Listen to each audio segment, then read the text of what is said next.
Digital doppelgangers are turning into a zombie plague. Paul Thomas Anderson is going back to high school, and Disney Plus has finally arrived. Hooray? All of that and more on your Cinemateq weekly news wrap-up. My name is TJ, and please make sure to hit the subscribe button and the notification bell because we put out these news wrap-ups every Friday at 5 p.m., and we wouldn't want you to miss a beat. And now, let's get on with the film news. Starting off with the digital doppelgangers that we first started reporting on last week. James Dean is coming back from the dead, and it looks like a lot more dead people could be coming to the silver screen and VR experiences near you. CMG Worldwide, the company that thought it would be a super cool idea to put James Dean in a Vietnam War film, have merged with Observe Media, creating a brand new company called Worldwide XR. According to Variety, the company, quote, aims to bring digital humans to traditional film as well as augmented and virtual reality. Now, people were understandably upset when the news broke that James Dean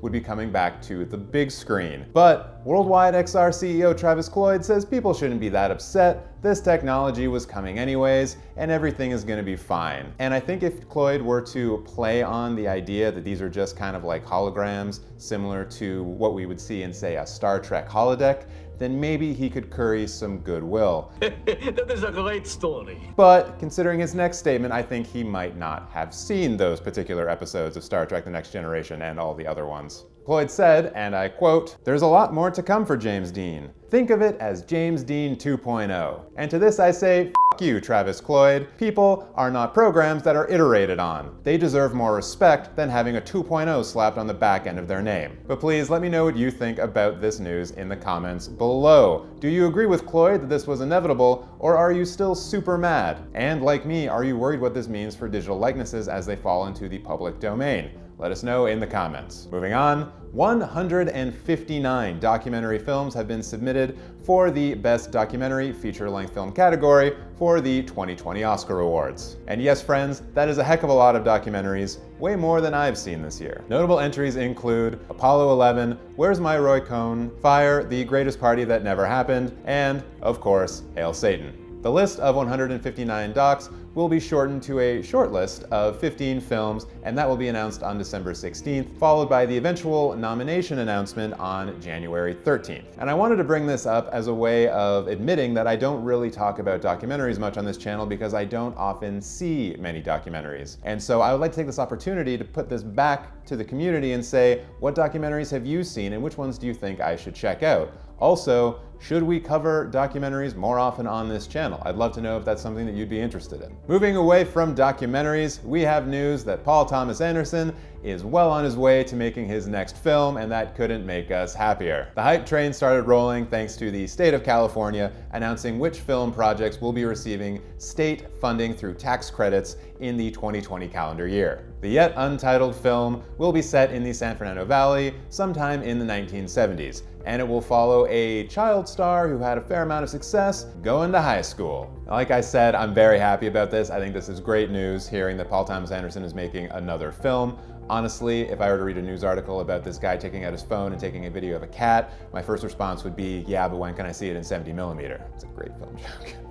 But I want to pass this back to you. Are you hyped for Paul Thomas Anderson's new film, or are you more excited for another film on that list? Particularly Damien Chazelle's Babylon. Let me know in the comments below. I really hope I said Damien Chazelle's name right. And now we get to the big news story of the week, the launch of Disney Plus. So let's first start with the launch itself. On November 12th, anyone who wanted to in the countries of Canada, the United States, and the Netherlands could sign up and log on to Disney Plus and watch all the stuff they wanted to, except they really couldn't. And before I get too far into the details, I just want to shout out Variety for having the best dad joke of the week with their assessment of the Disney Plus launch, stating, and I quote, "For some users, Disney Plus was a Disney minus on its big launch day Tuesday." Bravo, bravo, Variety. Users who signed up for the service reported a number of issues, including not being able to watch particular kinds of content, not being able to use certain streaming devices like a Chromecast, or just not being able to log in at all. Disney has stated that they are working as quickly as possible to resolve all of these issues,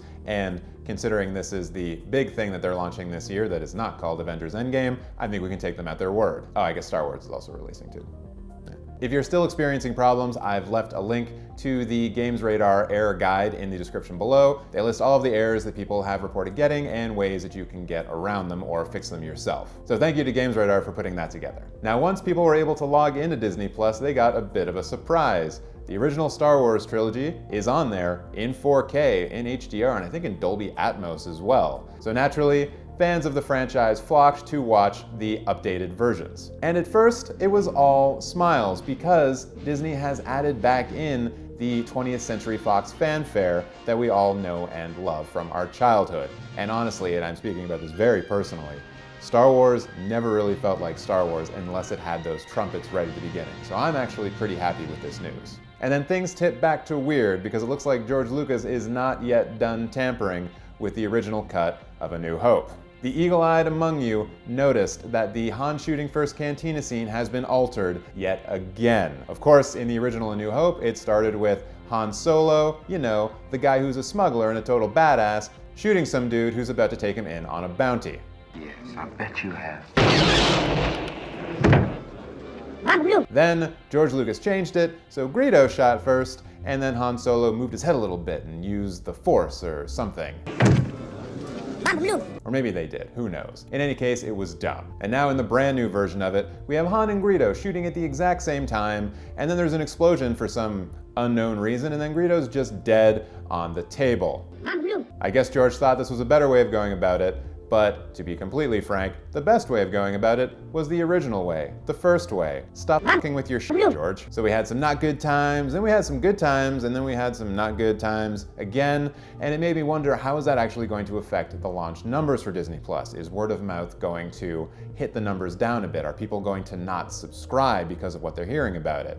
And it turns out that that is not the case at all, because on the first day of Disney Plus being active, they brought in 10 million subscribers. To put that further into context, Netflix has 60 million people right now, but they're available worldwide.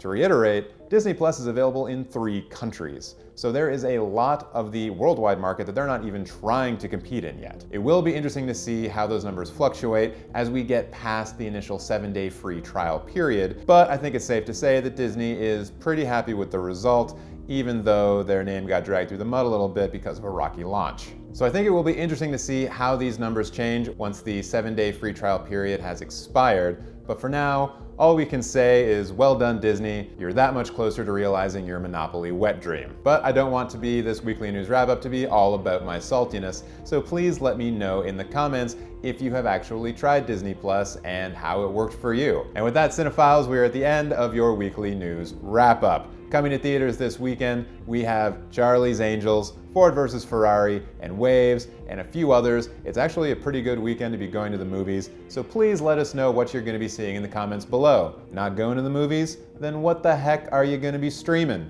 I don't know why I'm saying heck now, I've sworn a lot in this episode. What the f are you going to be streaming? Don't forget to like this video if you liked it, and subscribe! Smash that like button. Nah, smash is a bad word. Fire a photon torpedo at that like button. I don't know. I actually do like Star Wars. I should stop saying that, making it seem like I don't. Star Wars is great. I like it more than actual Star Wars fans, that's for damn sure.